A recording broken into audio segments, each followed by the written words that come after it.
Today I want to show you how to blast through your sticking points with the use of chains.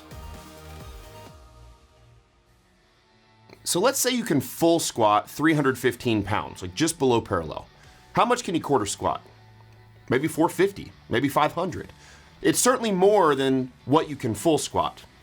Well, the problem with that when we train and we become more advanced is that what we're really doing is we're training the weakest point of the lift. As the leverages for each lift become more efficient as I ascend to the top of the lift, the weight actually gets easier to lift. Most of you will notice that a squat is much harder in the bottom than it is at the top. A deadlift is much harder at the bottom than it is at the top, if the form is correct. Why is the top of a squat so much easier than the deepest portion of the squat?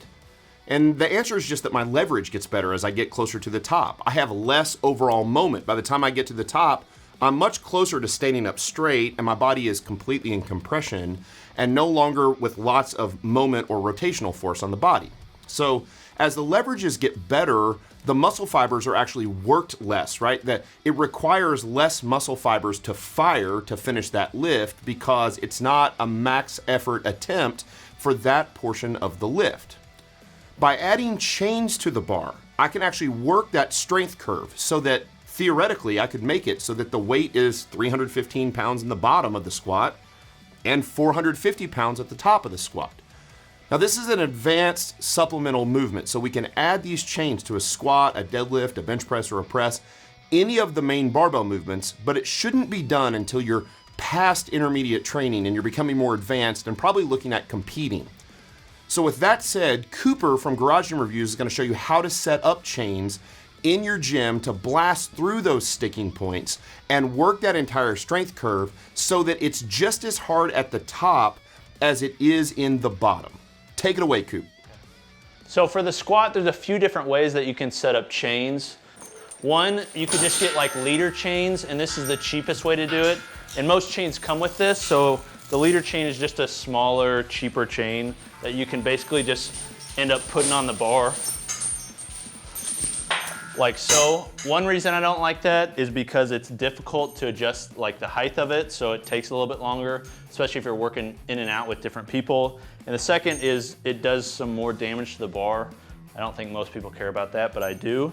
So the other way you could do it is using these, and these are the Easy Loaders from Elite FTS. This is really one of the only companies that makes this type of thing. I don't know why other companies don't, but these are the ones that I use all the time. So real simple, you just put the ring on the bar, you grab your chains with the carabiner, and then you just strap it to whatever height you're using. There's like a misconception with chains that people, like you see even like top athletes doing this because they think they look cool. They'll have the chain like hanging all the way off the ground. You want to have some left on the ground because what that's going to do is keep it from swinging. You probably want to put some sort of like J-cup on the outside just to keep it flush against the bar, keep it from sliding off. But whenever that's ready, then you can start squatting.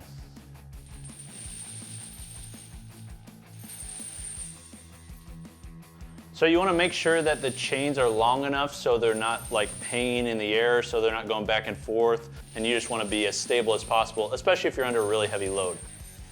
So benching may be a little bit of a different ball game depending on what kind of strap holder you have or how long your chains are. These are by bandlifts.com. These are designed for bands, but they work great for chains as well if you're benching. They're pretty simple. You just put them on, and then you can add the collar like so, and then take your chains. These have a carabiner, which should make them nice, and you can just put them on over the top, and you're good to go. So it still allows you to have some weight in the chain still on the ground, but it's very secure against the bar.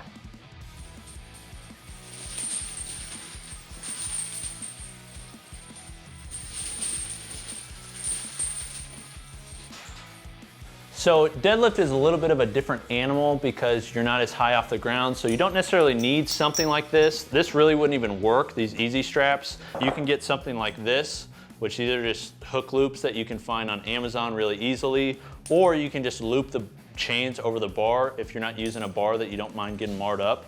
But essentially what you do is you just take this over the top, and then you take your carabiner and run it through the two separate loops. So one here,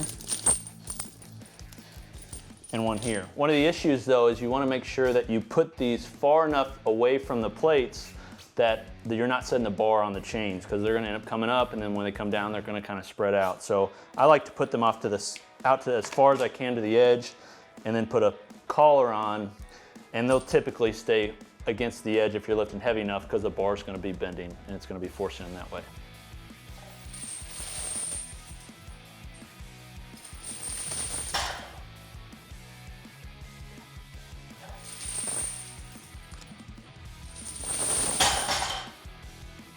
For more how-to videos like this, click this playlist up here.